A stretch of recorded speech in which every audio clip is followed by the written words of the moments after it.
welcome to Health Styles, where we believe that everything you eat, drink, and think directly affects your health. I'm your host, Carole Dean. The 7 stages of power and healing is our topic today, and we're very fortunate to have Carolyn Myss with us, the author of the best-selling book, Anatomy of the Spirit. Health tips are on food, irradiation, and we may have our food going through nuclear plants on the way to our grocery stores. And Dr. Deepak Chopra has his new perspective section today with advice from his book, Ageless Body, Timeless Mind. And Dr. Neil Bernard tells us how to eat right to live longer in his section. So now let's start with the health tips. Well, just when Food and Water thought that their work was completed, the FDA decided to approve irradiation of all of our fruits, vegetables, grains, seeds, nuts, poultry, and pork. So what's bad about killing all of the germs in our meat? Well, why not do what Sweden did? They cleaned up the hen houses, and salmonella is a thing of the past. So the question is irradiating our food bad for us? And the answer is that we really don't know, because the only test that was ever done was in India, where children were fed irradiated food, and they showed unusually high rates of chromosomal abnormalities in their blood. So the tests were stopped. We do know that the U.S. Army spent years testing food irradiation, and I heard a figure of 40 million was spent, and they could not prove it was safe. So Health Styles does not think that it is safe. And I called Vindicator, the plant in Florida, and I talked to Betty, who works in the plant. They have these 3 or 4 inch thick walls between she and where they are putting all the chemical waste into our food. And guess what? Betty has cancer. I think that's too coincidental. So the question is, do you want your apples and grapes irradiated? We already have so many chemicals in our foods now, we'll just have nuclear waste added, and along with dangerous pesticides. So we don't believe that it's good for our immune systems. And if you want to help stop this, call the number at the end of the program, and we'll give you information on what we can do together. Now it's time to go to Dr. Deepak Chopra. When he was in Los Angeles, he came to my apartment and we recorded this.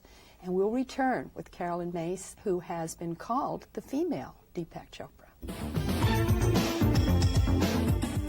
This is our new perspective section, and we're interviewing Dr. Deepak Chopra about his new book, Ageless Body, Timeless Mind. And we have some questions for you. First is that in here you're saying that that you can do things with the stress in your life, with the toxins in your environment, and with your food and lifestyles to add 30 to 50 years to your life. So give us some ideas of these things. Actually, the main thing to achieve is active mastery over your life. Active mastery means having complete autonomy over your life and the circumstances of your life. And there are 10 characteristics that people have who have active mastery over their life. First, they can get in touch with their spiritual core, because they know that the spirit is a real force. It's abstract, incomprehensible, mysterious, but it's as real as gravity, it's as real as time. To get in touch with your own spirituality is to be free. Secondly, people who have active mastery are able to deal with the toxins in their life. These toxins could be toxic food, toxic drink, toxic smoke, toxic relationships, toxic emotions. They can get rid of these toxins if they have this mastery? They're able to deal with them. Either they can avoid them or they can get rid of them. And there are techniques to do that I talk about in the book. People with active mastery have shed their need of approval, because their internal reference point is not the ego, which lives in need of approval and is always fearful, because that's what the ego is. It lives in fear. Because they don't use their internal reference point as the ego, they don't need approval. The spirit is free. People with active mastery use the mirror of relationship for their own evolution, recognizing that those that you love and those that you hate are both mirrors of yourselves. Yes. So if you love someone, it's because you are attracted to them because they have something that you desire. And if you dislike someone, that's also because you're denying in yourself something that they're reflecting. To be able to use the mirror of relationship for one's evolution is another sign of active mastery. People with active mastery have an internal dialogue that says, how can I help, instead of what's in it for me? How can I help? That's the question asked. You know, there are studies that show that those people who use me, my, and mine, and I all the time have about 3 times a higher rate of dying from heart disease at the same age than those people whose Chopra. internal dialogue is different. Right. These are published studies.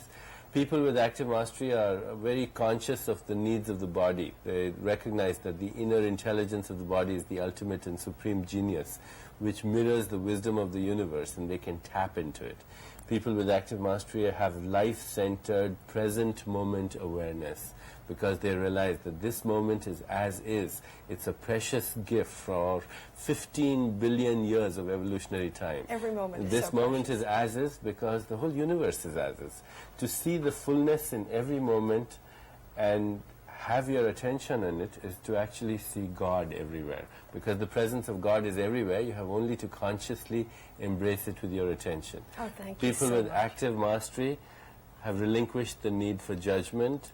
They don't carry that burden. People with active mastery replace fear-based behavior with love-based behavior. And people with active mastery see the whole universe as a projection of the self. Now, this is a lot to say in 2 minutes. I know. But I've given the techniques on how to do it? get that. Because when you get that, you escape from time-bound awareness into timeless awareness. That's so and when important. you go into timeless awareness, your body becomes ageless. That's the secret to it. Fantastic. Thank you so much, Dr. Chopra. Our guest today is a brilliant young woman whose information will empower you to make major changes and improve your lives. She is articulate, witty, caring, and totally dedicated to helping us achieve our full power. This is her new bestseller, Anatomy of the Spirit, The 7 Stages of Power and Healing. So welcome to Health Styles. Thank you, Carole. Carol. This is a marvelous book. I was fortunate enough last night to listen to Carole and talk to a packed house about some of the ideas from this and from potentially your next book. My right? next book. Which is exciting because you're already working on the next Yeah, one. yeah. Well, we have a lot to cover today because in here you've got several principles on healing. You have a wonderful tape out called Energy anatomy And Why We Don't Heal. and why we don't heal. So that we want to hear some more of the why we don't heal when we're talking about the principles of healing. Then we're going to cover how we can redirect our power for optimum health and symbolic sight, and we'll go into the chakra system. That's the plan. Okay. You think we can do all that in one show? Okay. Let's go. Okay. Where do you want to start? Let's start with the first principle of health.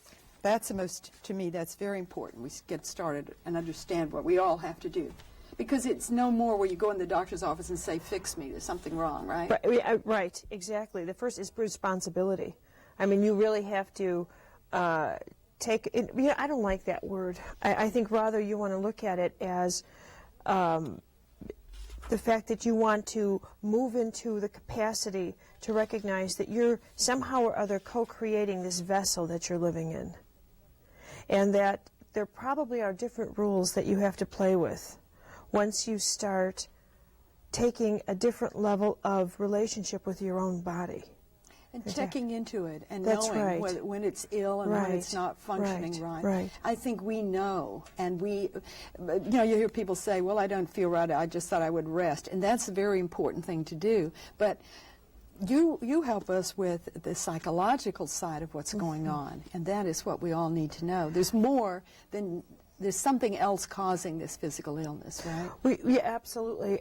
You know that what I learned in writing this book, and not just in writing this book, but the research that led up to my needing to write this book, was as a medical intuitive, I've spent so many years trying to figure out, you know, why people become ill, why they don't heal, about how we work, essentially. And what I've finally realized is that, and that's what I try and articulate in this, I don't try, I do it, I articulate it in this book, and that's that the fundamental ingredient of the human experience is power. Right? Good word, yes. Power. And most people feel powerless these Powerless, days. absolutely. And that what I realized is the body and the human energy system respond to the way what our consciousness manages power. And that we're organized in 7 levels of power, so to speak. And that the first level deals with our relation. You want me to Go for take it. on? Right. The first level deals with our relationship to power within groups, and And what I try to illustrate and make a point of is that when you are involved with a group, whether that group be your family or a corporation or your group of friends or your social group or your AA group, I don't care what group it is, that any group association means that part of your energy, in order to be part of a group, and this is what it means to be a part of a group, is that what you're doing is you're directing a percentage of your power from your body to the management of that group. Exactly. All right? Yes. And that the quality of that of the group that you are investing your spirit in, you like that word, your energy, I don't care what kind of word you want, it's all the same substance, becomes your investment, and then you harvest the quality of what they produce within your body. Oh dear, and so if the whole group is That's off right. or So if bad, you're investing your energy in a group that is destructive or very unconscious or very angry or prejudicial, then the quality of that energy returns and comes into your energy system. And that is the first level of power. Your second level is how you relate on a one-to-one basis with somebody else, and how you relate to what I call daily power. Right? So one is group power, and now we have smaller levels of power. How you deal with your personal relationship to finances, how you deal with control issues of another person, how you deal with energy that I would call that falls under the vengeance category, or resentment, that's all in the anger. the second all level. of it is in the second level of your body. And you see, when you hang on to this stuff, when you're mad at someone, when you're you mad carry at that someone, stuff around, right? or you start, I've seen so many people foam at the mouth at the mention of someone's name, and what I'm witnessing is their spirit leaving their body and going to this image they hold of this person, and they're literally losing all of their electromagnetic energy over this image that totally has them captured for years and years and years of their lives. Mm-hmm. And that's energy, and that they're losing, that they could be using Absolutely. for creating. That's right, and what they don't realize is that's the energy that if they could learn to realize that kind of anguish. Well, let's do it this way. That if I had to teach someone, what I hope this book teaches people, is that this life is a journey in which we all have to learn and evolve through the same challenges of power, regardless of the packages our life comes in. I mean, you're in California, and I'm in the Midwest, and you have challenges that take the shape of being a producer of television program. My challenges take the shape of someone who's got a life as a writer and a teacher. But nevertheless, if you strip the particulars of our lives away, we're learning the same thing. Mm-hmm. On a So daily basis. absolutely. So what really matters is, are we ever going to get the point that it doesn't matter what package our life comes in?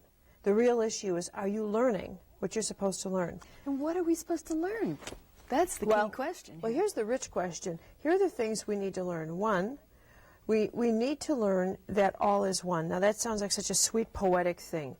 But the fact is that that's going to become the law of our biology if very, very soon. We're right. You know, I loved it, the way people in the conventional medical world talk like this. Your liver's got cancer, but the rest of you is fine. Excuse me? Excuse me? Right. Did I hear that correctly? You're in good health, but yeah, but you've got cancer only, but it's isolated. What? What? Where do they get this stuff? But instead of saying, no, excuse me, I think your whole body is ill and it's manifesting in your liver. Exactly. Okay, your body has cancer, and here's first target.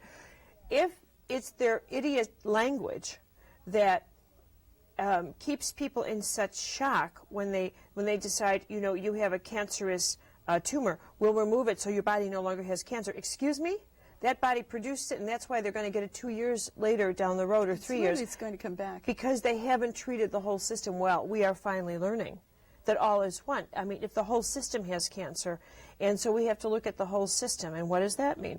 We have to look at the quality of somebody's attitude, and the quality of their lifestyle, and the quality of their relationships, and the quality of how they get along with their finances, the quality of their job, the quality of how they eat, the quality of whether or not they exercise or sit all day, the quality of everything. So someone plays a who's role. really sick has to sit down and say, I have to analyze all these areas of my life. Yes.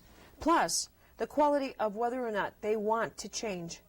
Carole, what I That's the realized question. is, in writing this book, is, and what I hope to do is give people a roadmap in which I try to illustrate the body as a naturally mystical operating system. Oh, that's beautiful. That its natural way is that it thrives on honor, it thrives on integrity, Honesty. it thrives on honesty, it thrives on dignity, it thrives on self-esteem, it thrives on these precious spiritual truths that are talked about in the Scripture and represented symbolically by, for example, the 7 Christian sacraments, the Judeo Tree of Life, which is 7 levels of power, that said these are the powers that make a tree bloom. The tree is you.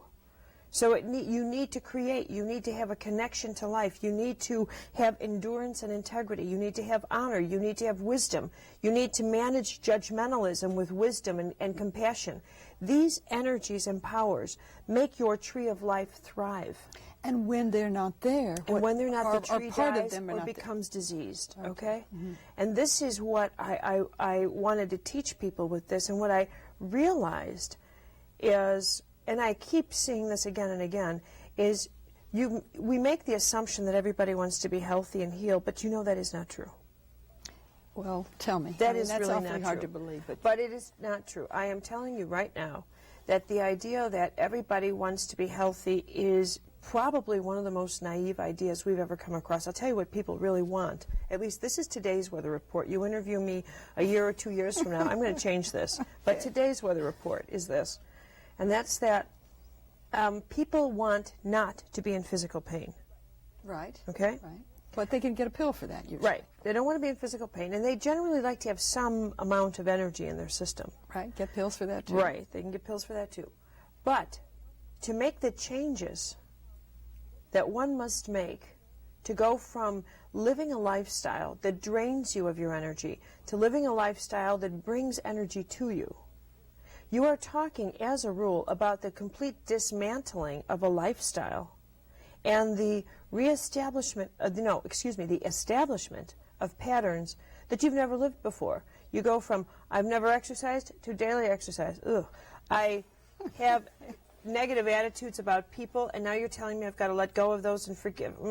Forgiveness. Big. And you got to remember, importance. we have made we've given a lot of mileage in our culture in these last 30 years to being wounded.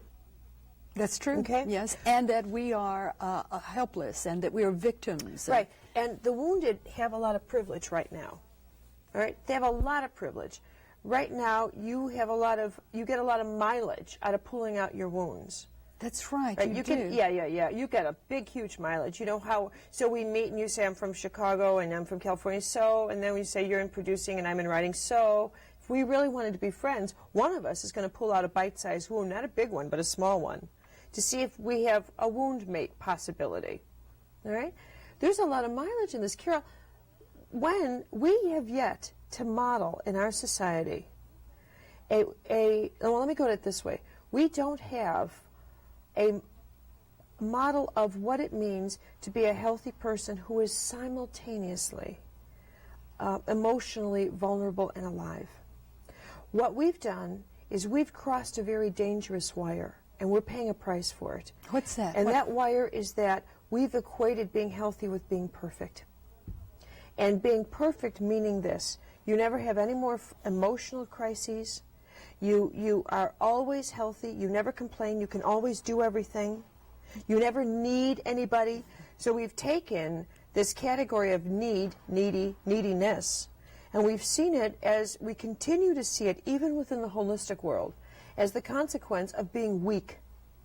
Therefore, the healthy person has no needs, never gets sick, manages every single attitude just so positively. Carole, that's a ridiculous way to live.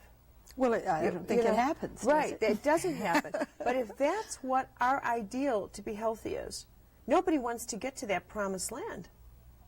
Because the reality is you don't want to get there, because all we have in mind is that if I make it there, I'm going to be forever without a way to say I need a hug, or I just need to be with a human being, or I'm feeling low today, because we have this notion that health is the ultimate permanent high. Yes. We don't recognize that it's a daily lifestyle in which we learn to manage our mysteries, not solve them. Manage is a good word, yes. Right. We manage the mysteries of our life, not solve them. We don't spend our time wondering why this happened to me.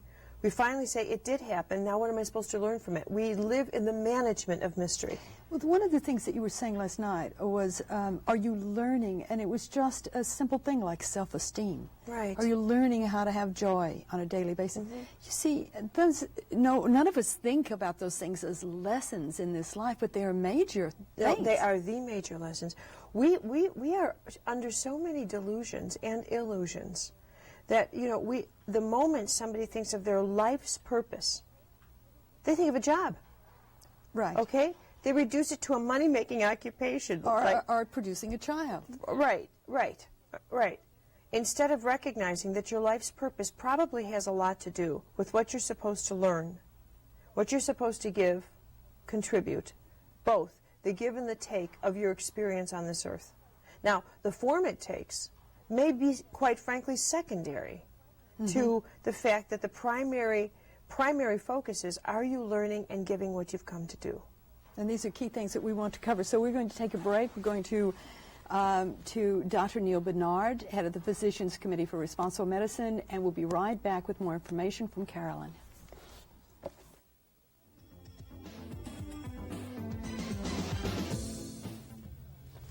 So the question is, how can we eat right and live longer? And our guest is Dr. Neil Bernard, head of the Physicians Committee for Responsible Medicine and the author of this great book. So the question is, how can we maintain a permanent weight control? You've given us some ideas in here. Tell us. Well, the first thing not to do is to go on the old calorie counting routine where you're trying to starve the weight off. Don't count calories. No, don't. In fact, I tell people, burn your calorie chart, because if you're not eating a normal amount of food, your body responds as if you're starving. It actually slows down your calorie burning speed. It slows down your metabolism to try to save the very fat you're trying to get rid of. The thing to do instead is to focus on the types of food you're eating. Go high carbohydrate, high complex carbs. That means potatoes, rice, pasta, breads, vegetables, beans. The complex carbs, which are the starchy part of those foods, actually increase your metabolism. They cause the thyroid hormone, which is made in your thyroid, they make it more efficient at stimulating the cells of your body to burn calories faster. And they help balance other hormones so that all the cells of your body they get back a little bit of that teenager's metabolism so that you can burn calories faster. Now, most of us don't think of potatoes as slimming. We think of them as, oh, gee, that's fattening. The reason is we take that innocent baked potato and we put butter on it and sour cream and melted cheese and Bacon bits, and then we blame the potato because we gained weight. It's the fatty toppings. So go high complex carb. Yes. So rice, other grains, beans, vegetables, and fruits, and get the animal products out of the diet. Even chicken is 20 to 23% fat, even when it's got no skin on it. All right. Go very low in fat, and don't make the mistake of going high olive oil, lots of canola oil. We have heard that that's better for our heart, and it is. But as far as your waistline goes, it may as well be lard. High complex carb, very low in fat, and you can lose weight and stay slim. Sounds wonderful. So I think it's worth a try. Thank you very much, Dr. Neil Bernard.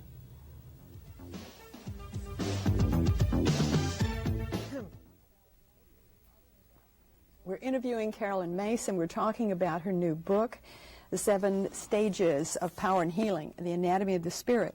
Now, where we left off was we're talking about healing. Are you saying that many people do not want to heal?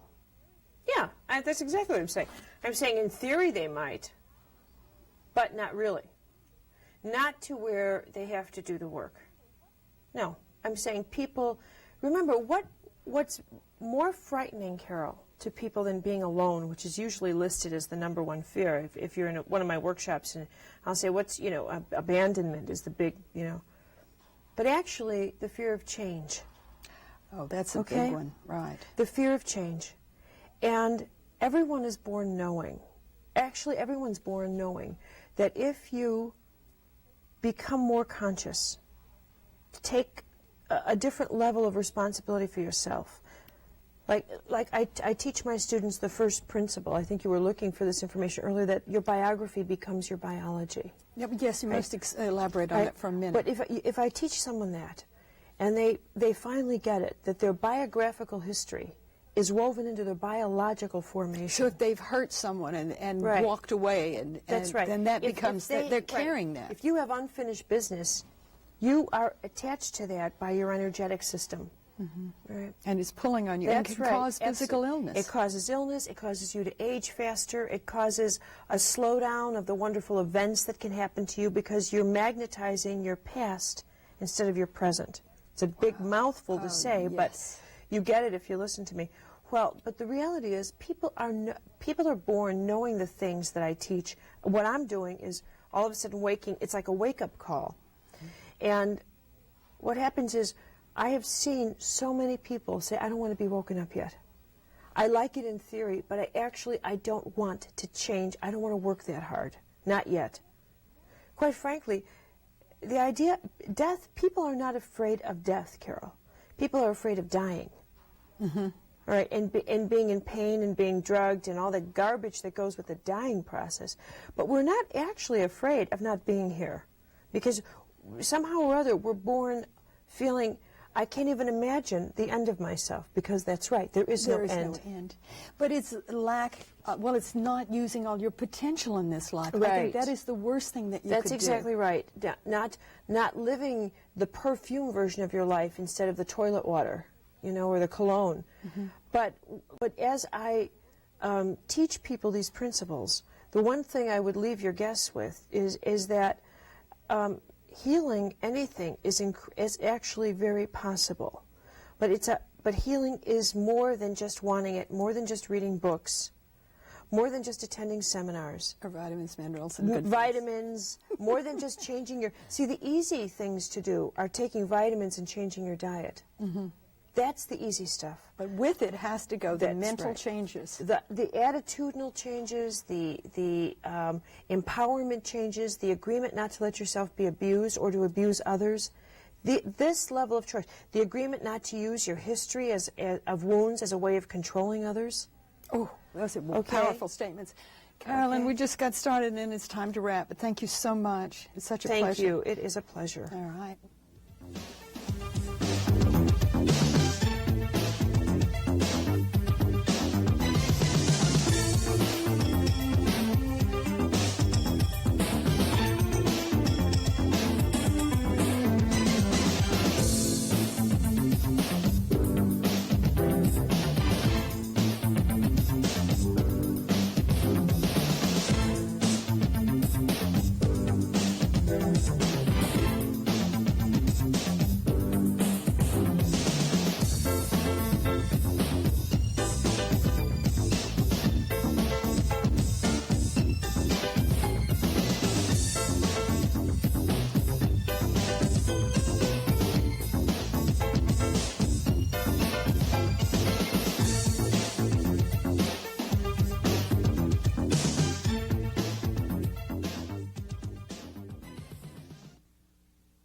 This is our new Perspective section, and we're interviewing Dr. Deepak Chopra, author of Ageless Body, Timeless Mind. Now, Dr. Chopra, at Health Styles, we believe that everything you eat, drink, and think directly affects your health. So we'd like to know how powerful you think the mind is in affecting our health. The mind is all powerful. People have the idea that aging is influenced by genetic programming. And yet, if you look at the data, you'll find that if your parents live to be over the age of 80, that adds only about 3 years to your life. But how you eat, how you think, how you behave, and most importantly, how you perceive yourself in the world that you live in, can influence the quality of your life and the quantity of your life by about 30 to 50 years. By 30 years, just Yes. how you, all of these things together. Well, tell us, how can you change how you think about yourself, how other The people main see thing you? is to dismantle beliefs about the aging process that are based on a superstition, and I call it the superstition of materialism. Our beliefs about the aging process are not based on scientific fact. For example, mostly everyone believes that aging is fatal. But if you look at the scientific data, you'll find that nobody ever dies of old age. They die of diseases that accompany old age, and these are all preventable. Almost everyone believes that aging is irreversible, that it's a one-way street. Well, there are 12 biological markers of aging, including things like bone density, blood pressure, basal metabolic rate, blood sugar concentration, the level of sex steroids, hearing thresholds, vision, fat content in the body, aerobic capacity, cholesterol, HDL ratios. Oh dear. All these biological markers of aging, without exception, are reversible. And Oh, we can reverse them? all of them, and not by a little bit, but by many years. There's a Tufts University study that I talk about in the book that took people between the ages of 87 and 96. And after certain interventions, these people, some of them could outperform physically 60 and 50-year-olds. Fantastic. Well, there you have it. New perspectives. Thank you, Dr. Chopra. Okay, very good. What we're going to do is we're going to talk about your book 2 or 3 times in the show, and at the end of it, I can show the book again. So hold here it. we go. Hold it, Lori. Carol, I need you to scoot over just an inch. This way? Yeah. Good. Great. Got Thank it. you. We're ready. Okay. Tilt up camera 2. Want Carol's hair completely in the picture. Have you? Ready? Are we ready? Yeah. Ready. Tell me when you're ready. We're ready. Tilt up a little bit. Wayne, can you move over to the right just a touch? You move the whole camera over to the right just a touch. You're getting Carol's hair.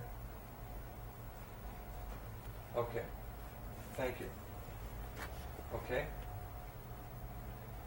Ready? Everybody ready? Okay. Stand by. And stand by to cue Carol. 10, 9, 8, 7, 6, 5, 4, 3.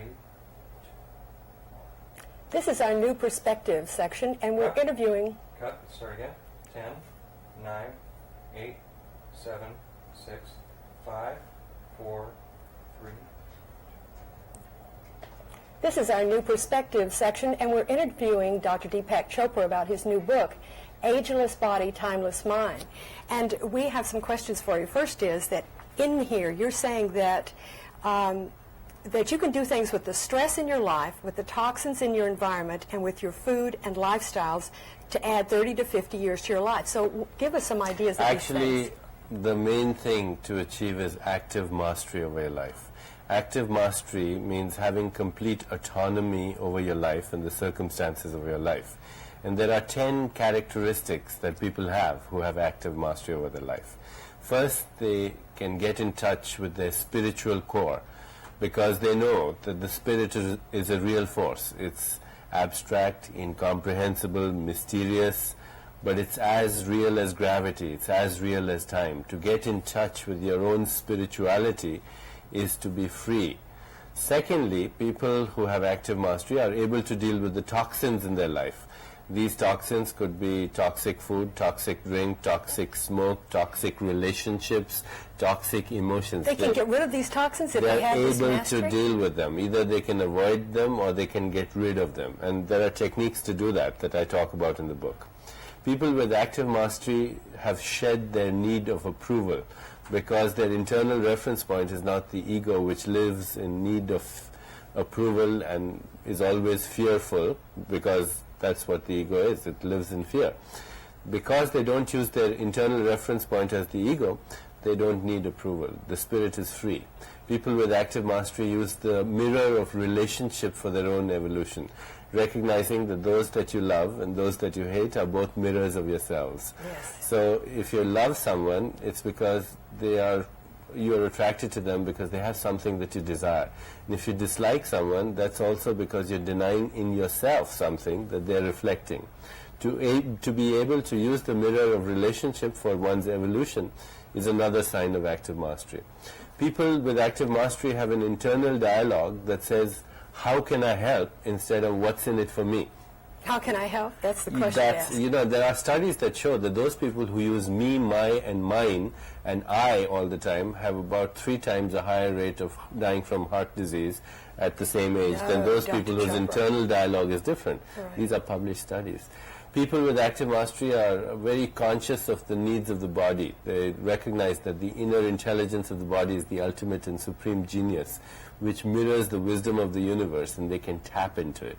people with active mastery have life-centered, present moment awareness, because they realize that this moment is as is. It's a precious gift for 15 billion years of evolutionary time. Every moment is This so moment is as is because the whole universe is as is.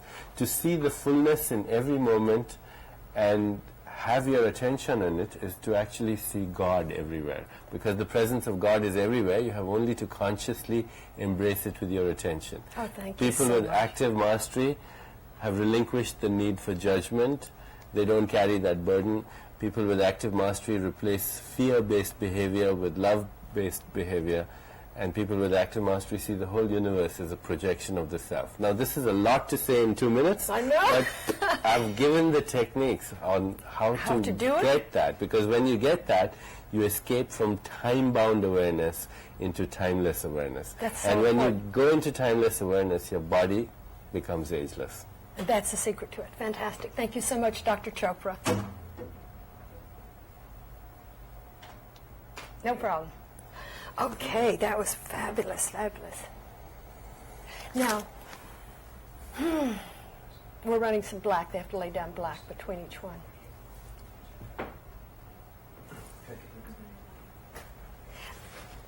We're going to change jackets real fast? Okay.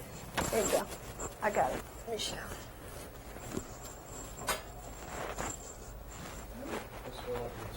Can I ask you personally? I went to see Rajneesh years ago, who I loved. Sure. And then I went to see Sai Baba. Boy, is he a powerful guy. What do you think of Sai Baba? Wonderful. You think he's wonderful? He blew me away just being around him. Okay, ready? Let's get that mic up. This is the last segment, right? No, it's 2 or 3 more, please. 2, 3 more. I'm getting hungry. Okay. Wayne, zoom in and lose Carol's hair. Would you rather stop and eat and then come back and finish? No. Okay. Okay. Hold it there. Good. See it. Okay. Thank you. Okay. All right. Stand by. Ready, Carol? Mm-hmm. Okay. Here we go. And we're at 20 coming up. And stand by. And in 10, 9, 8, 7, 6.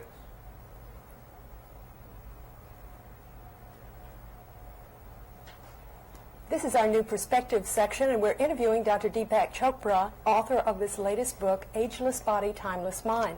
And Dr. Chopra, in Dean Ornish's study, he used meditation to improve health, and particularly to reverse heart disease. He was very successful with that.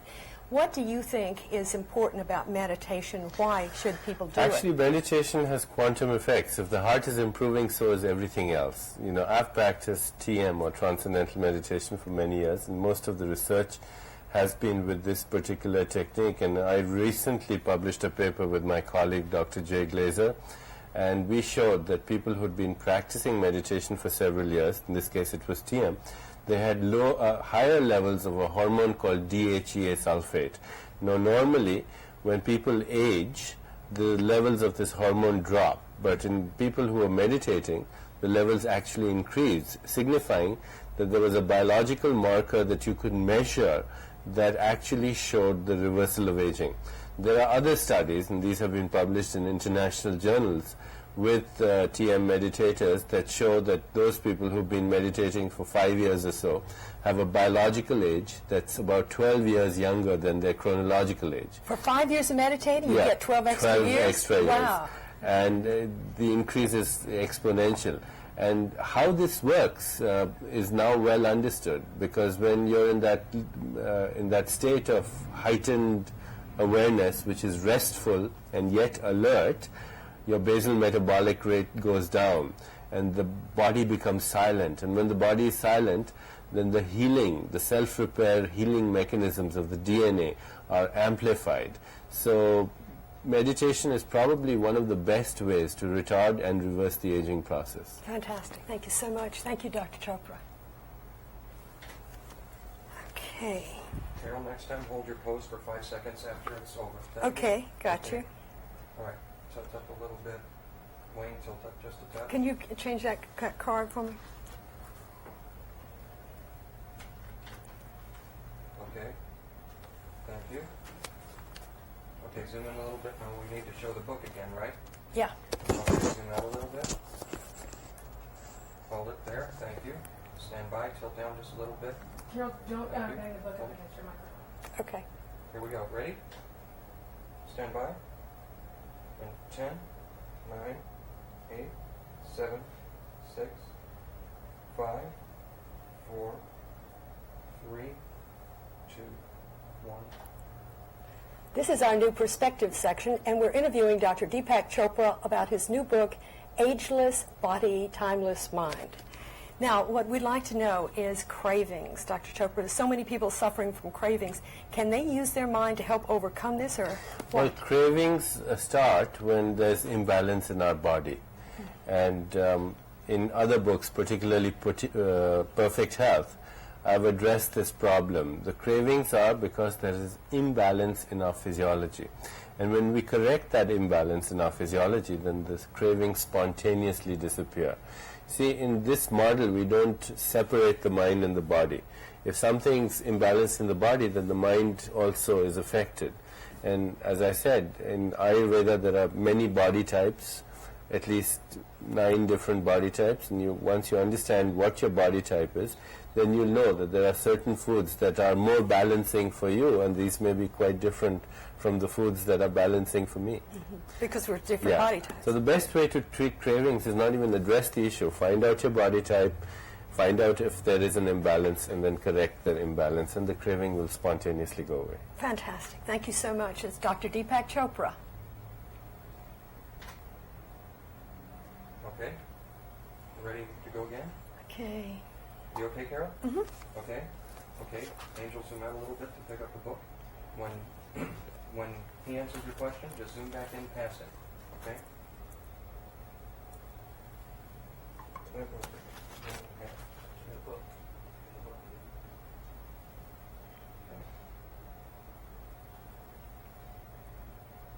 Tell me when you're ready, Carol. Ready. Okay. Show me the book. Thank you. Tilt down a little bit. Okay. Okay, center her up, Angel. Hand right a little bit. Hand right. Tilt up a little. Tilt up. That's down. Tilt up. Hold it. Zoom in just a touch. There. Good. Thank you. Ready? Stand by.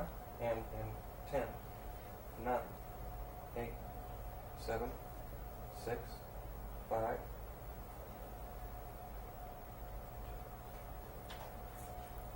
This is our new perspective section, and we're interviewing Dr. Deepak Chopra about his new book that's Ageless Body, Timeless Mind. And Dr. Chopra, you're saying that it's not good to eat with people that you dislike or when you are unhappy or sad. And why is this? Your state of awareness will influence how that food is metabolized. There was a study done at Ohio State University where they were feeding rabbits a diet that was extremely high in cholesterol, but to their amazement they found that one group of rabbits didn't get the high cholesterol levels despite being fed this poisonous diet. In fact, they didn't even get the hardening of the arteries. And after a lot of investigation, they discovered that the only difference between these rabbits and the ones that were getting the high cholesterol and the hardening of the arteries was that the technician who was feeding these rabbits, he would pet them and cuddle them and And kiss so the them. loving affected? Yeah, the loving induced a sense of security and a sense of happiness, and therefore the chemicals that were released from the brain, the neuropeptides, they transferred the cholesterol into a different metabolic pathway. In Ayurveda, there's a saying that if you're in an enlightened or higher state of consciousness, then you can convert poison into nectar. Incredible. That's beautiful. Thank you very much, Dr. Deepak Chopra. Okay, so this one is, what is Ayurvedic medicine? Ayurvedic, is that correct? Yeah. Okay, y'all, we'll have 5 more minutes. Okay. No, 4, 4 minutes. because I have to eat. Oh, good, yeah, good. He's got to eat, right? Everybody ready? No, I'll fix it. Okay. I got Zoom you. out to pick up the book. Aloo paratha. Do you like Hold that? there. Yeah. Hold down. Aloo Hand right paratha? a little bit. Do you like Aloo paratha, Oh, yeah. it's one of my favorites. I thought you'd like it. We Yeah, have that in okay. the oven, heating. All right, zoom in just a touch. Kill that. Oh, what is Ayurvedic medicine? Pull that Okay. forward for me. most important question here. Ready? Ready. Stand by. And 10, 9, 8, 7, 6, 5, 4, 3, 2, 1. This is our new perspective section, and we're interviewing Dr. Deepak Chopra about his new book, Ageless Body, Timeless Mind. Now, what we'd like to know is about Ayurvedic medicine. You mention it a lot in your book. Can you tell us what it is? Ayurveda is the ancient science of life that goes back to India thousands of years, and it has as its basic premise that the human body is a microcosm of the universe. There's an expression, as is the atom, so is the universe, as is the microcosm, the macrocosm, as is the human body, the cosmic body, the human mind, the cosmic mind. That the inner intelligence of the human body is the ultimate and supreme genius which mirrors the wisdom of the universe. That our bodies obey the same laws of nature out there as that are existing out there. That in fact... I'm sorry, we got to do that one over. What was that noise back there? It was my elbow, sorry. Oh, that's okay. No, it's not. I got to do it over again. All right. Here we go. Ready? Ready. Stand by. Sorry. No problem. Okay. Get your composition, Angel. Good. Ready, Carol? Stand by. And in 5, 4, 3. Hello, this is our new perspective section. We're interviewing Dr. Deepak Chopra about his new book, Ageless Body, Timeless Mind. And Dr. Chopra, in your book, you speak a lot about Ayurvedic medicine. Could you tell us what this is? Ayurveda is the science of life that was there in India 6,000 years ago. It has a lot of wisdom in it. Its basic premise is that we are part of nature, that the same laws of nature that operate in the universe operate inside us. As is the atom, so is the universe. As is the human body, the cosmic body. The human mind, the cosmic mind. That we have in ourselves a pharmacy.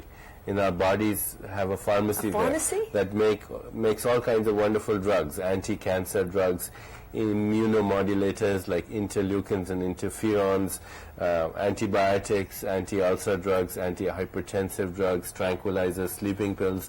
The body can make every possible drug known to man in the right dose at the right time for the right target organ with no side effects, and the instructions are there in the packaging. Wow. And what Ayurveda does is it tells you how to use that packaging. So that then you don't have to take drugs. For the vast majority of illnesses, you can evoke the healing response from within. And drugs are basically things that only interfere with mechanisms of disease. Ayurveda holds that more important than mechanisms of disease are origins of disease, which have to do with how we live our lives: eating, breathing, digestion, metabolism, elimination, most importantly consciousness, and how it expresses itself through thought, feelings, emotions, desire, memory. How important it is. Oh, and so you do have a diet, though. You have certain Yes, diets. certain diets are appropriate for certain types of people. We all are familiar with people who say, I can eat anything I want, I never gain weight. Other people who say, all I have to do is look at food and I begin to gain weight. Ayurveda has a good explanation for that and also gives you the appropriate, in fact, I have a whole weight loss program that's just based on the idea that you can use different types of foods to influence your metabolism in different ways. And either gain weight or lose weight, whatever you need. Right, and it's very scientific. It's based on the knowledge that whenever we are reacting to anything, we are reacting in a unique way. We have biochemical, physiological, and psychological uniqueness, individuality, and to respect that means to create balance. How beautiful. Thank you so much, Dr. Deepak Chopra. Great, good. Food time. Good. Thank you so much. That's it. Hey, thank you very much.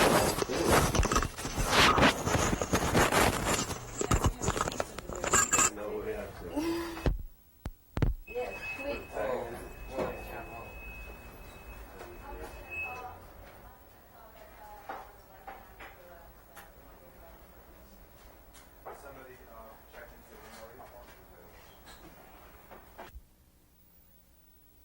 Orangish color. Yes. When you, if you look at carrots or sweet potatoes or pumpkins, that orange color is beta carotene.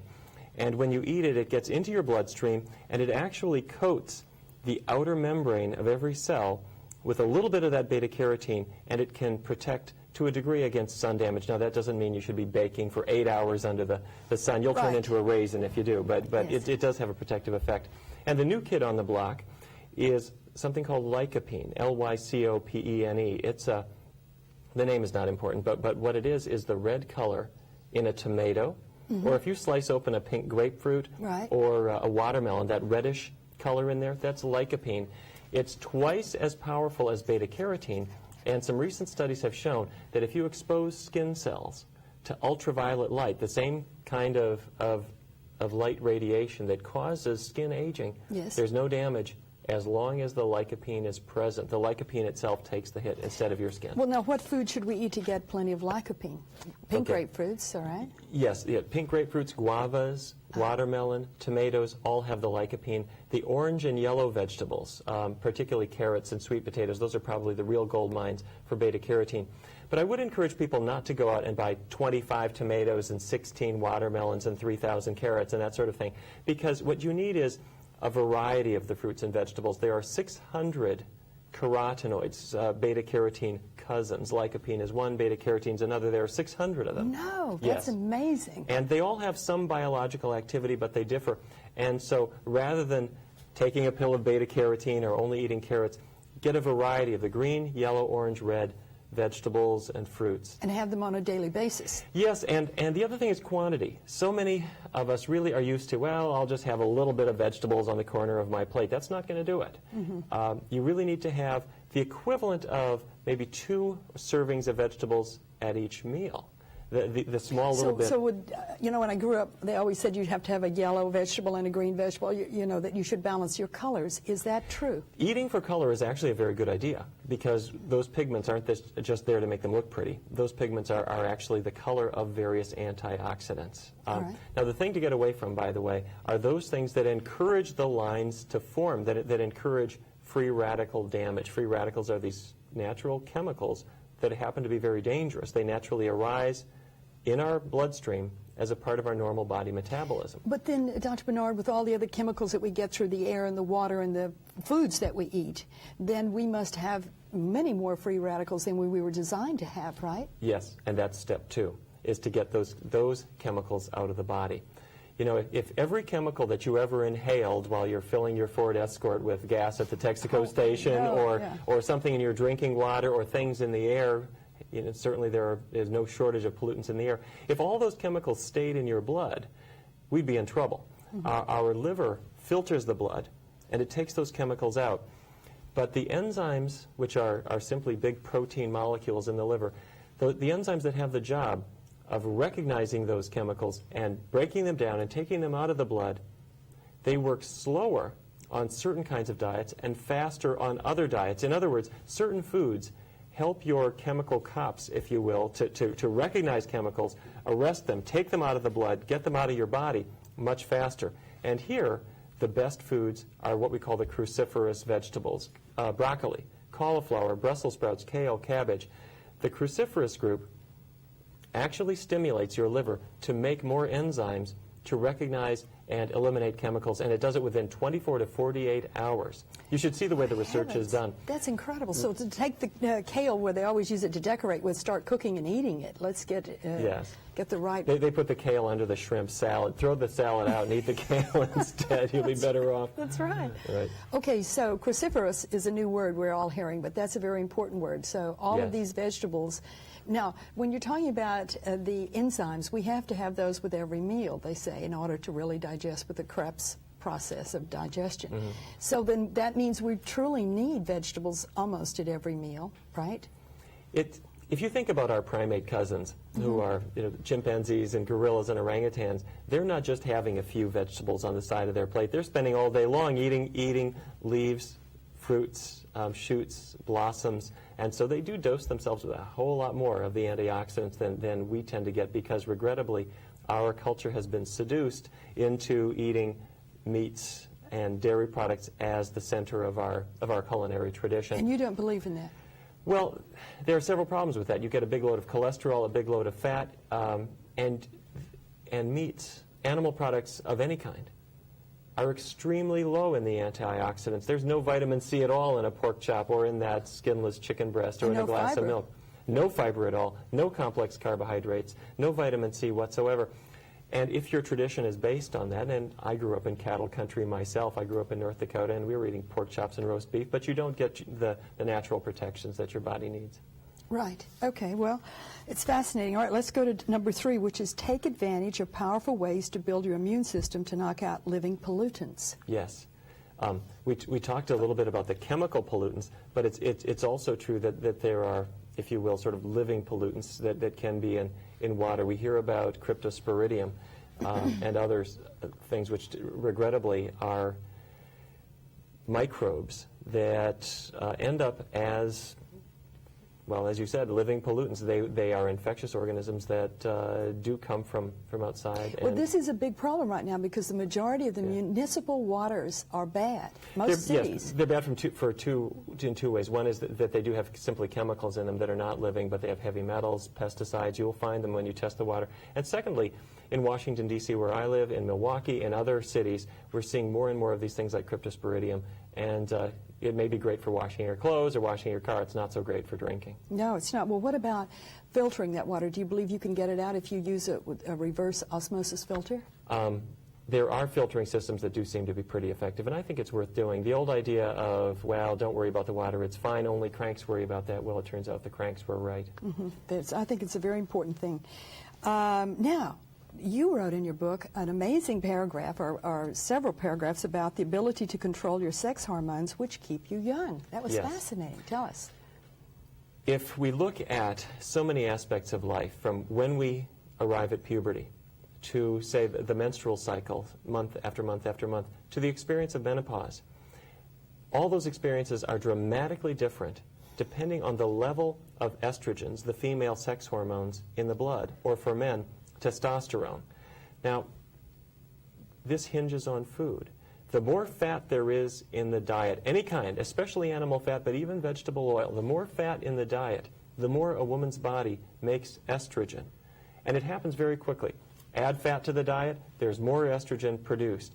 And what that means is that for a girl of 6 or 7 or 8 or 10, if she's on a higher fat diet, she'll hit puberty earlier. Her menstrual cycle will be more difficult. And when she arrives at menopause and the ovaries stop making estrogen, she comes to a crashing and violent low level.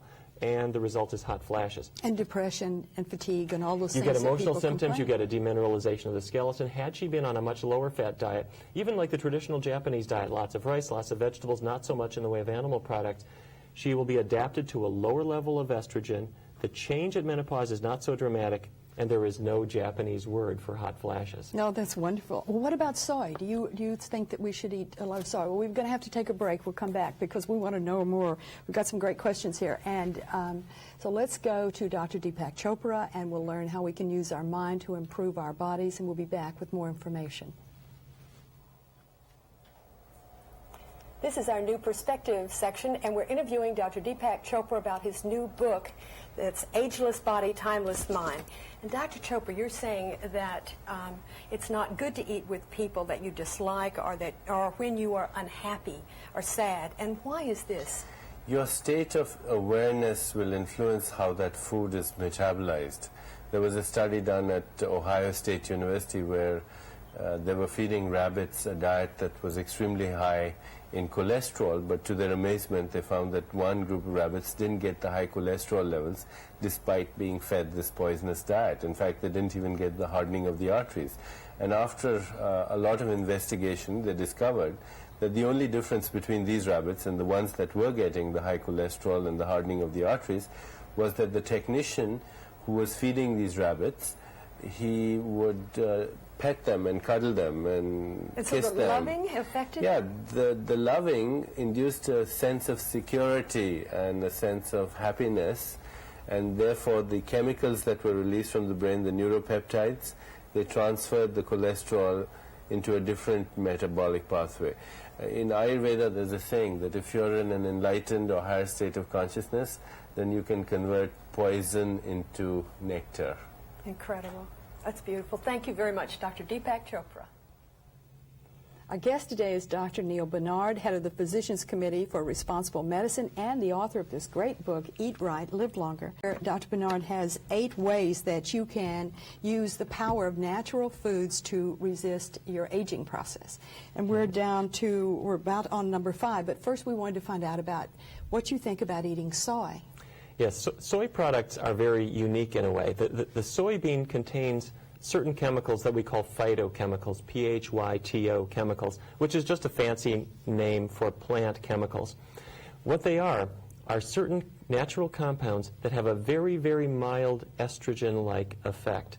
Now, what that means is it doesn't boost your natural estrogen levels. It actually does the opposite. It sort of calms them down because these chemicals in the soy, these natural phytoestrogens, get into your bloodstream and they hook onto your cells in the very same place where natural estrogens in your body would hook onto, but because they're so weak, they actually don't do much when they get there. They just occupy those spots, and so when your own estrogen comes on and is ready to stimulate the cells, there's really no place for it to go. So what that does is it reduces the risk of breast cancer. Oh, wonderful. Because we know that high levels of estrogen increase the risk, and it can, because they do have a mild estrogen effect, even for women after menopause, they can help mute hot flashes and are helpful in other ways. So soy is a great thing, and those cultures like Japanese cultures and other Asian cultures that use soy products, whether it's tofu or tempeh or soybeans or miso soup, they really get an advantage. And they have a lot less cancer in those They have lower countries. cancer rates and they live years longer than we do. So And they look younger, too. So you see it's all They working do. together. Although All right. that's all changing. They've got the golden arches in Tokyo. Oh, dear. And as William Castelli at the Framingham Heart Study says, when you see the golden arches, you're on the road to the pearly gates. So, hope he's not right for them, but it may be true. That's great. Okay, now we're down to number 5.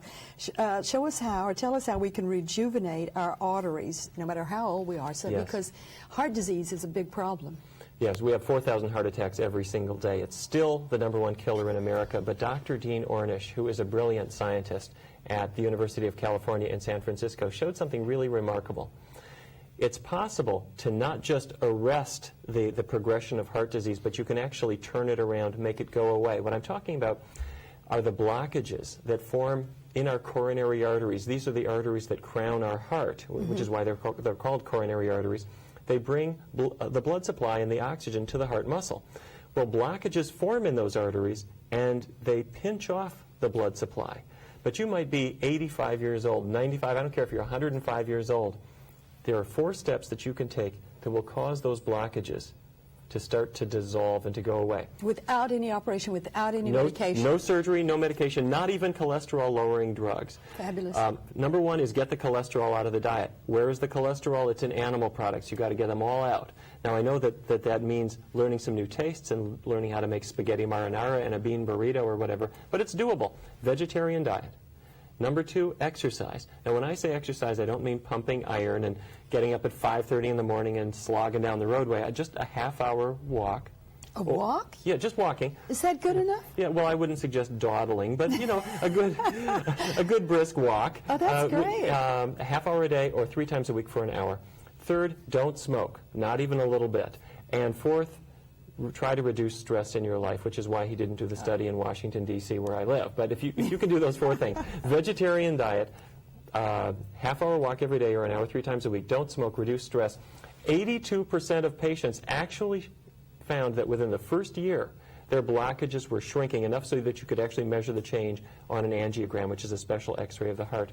And that has made medical history. The Journal of the American Medical Association just devoted a large article to it. It really works. Oh, I'm so glad to hear that. Right, and he has an insurance company who's backing him now. Yes, Mutual of Omaha is now funding a multi-center trial to show how well it works for the general public, and Blue Cross Blue Shield now says, we'll pay for that. Oh, wonderful. And the reason is that how much does it cost them to pay for a bypass? A lot. A lot. How much does it cost to shop for pasta? A lot Very less. good. But by the way, don't think that you're going to get this benefit if you go from beef to chicken or to fish. Those foods have cholesterol in them, some of them even more than beef. They have fat in them. They are completely out of the league of beans, rice, vegetables, fruits. Those are the power foods. Those are the zero cholesterol foods. Yes, and people are forgetting all the grains. There are so many great grains in our life. You Sure. have to go to a health food store and just grain shop.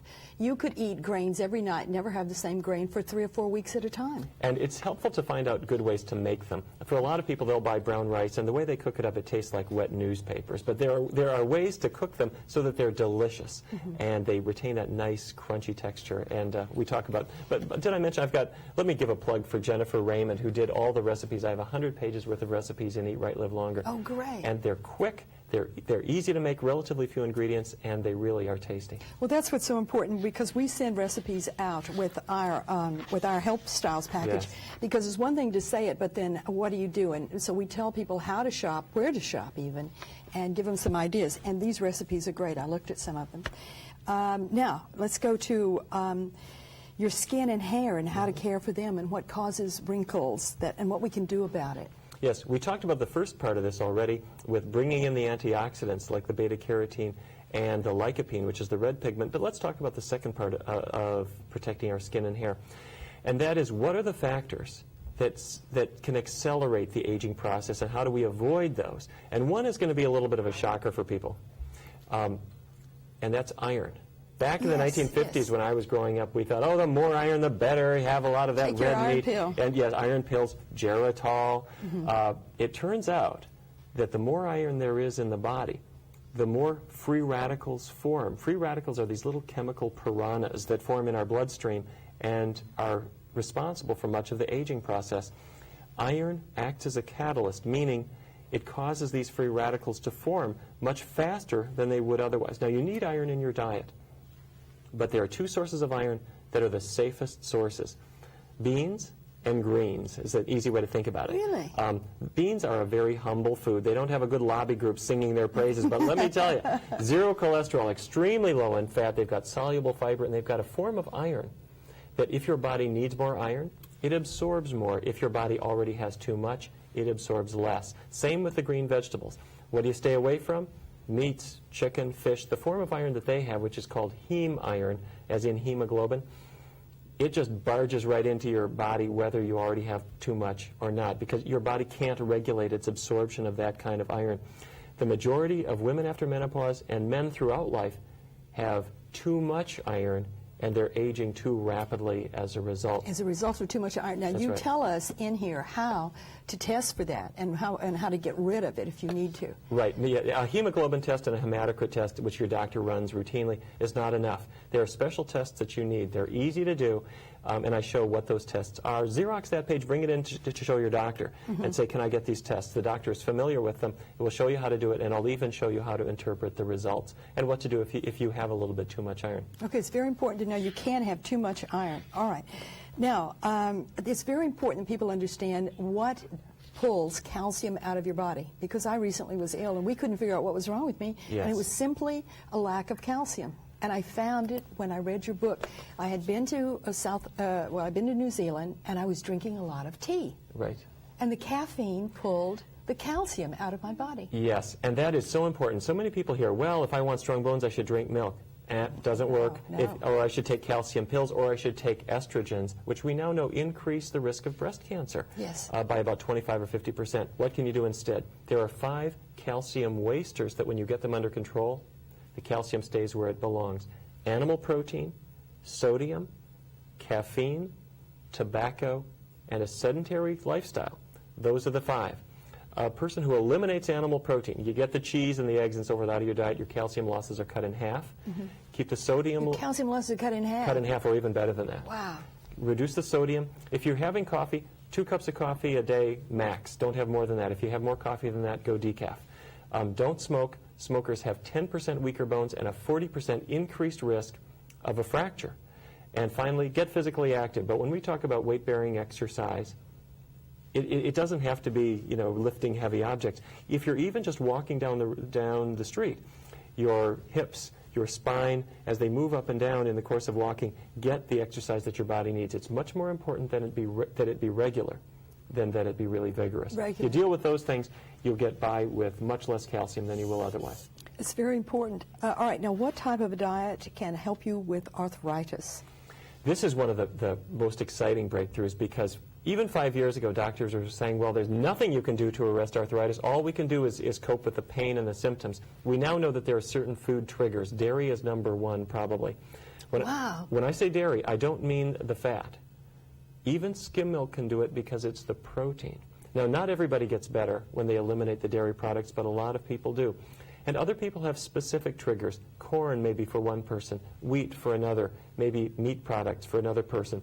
And in Eat Right, Live Longer, I do have a list of the most common triggers, and I encourage people to, for just a 4-week test period, eliminate those from their diet. See if they don't get better. In so many cases, people's arthritis gets better or even goes away completely.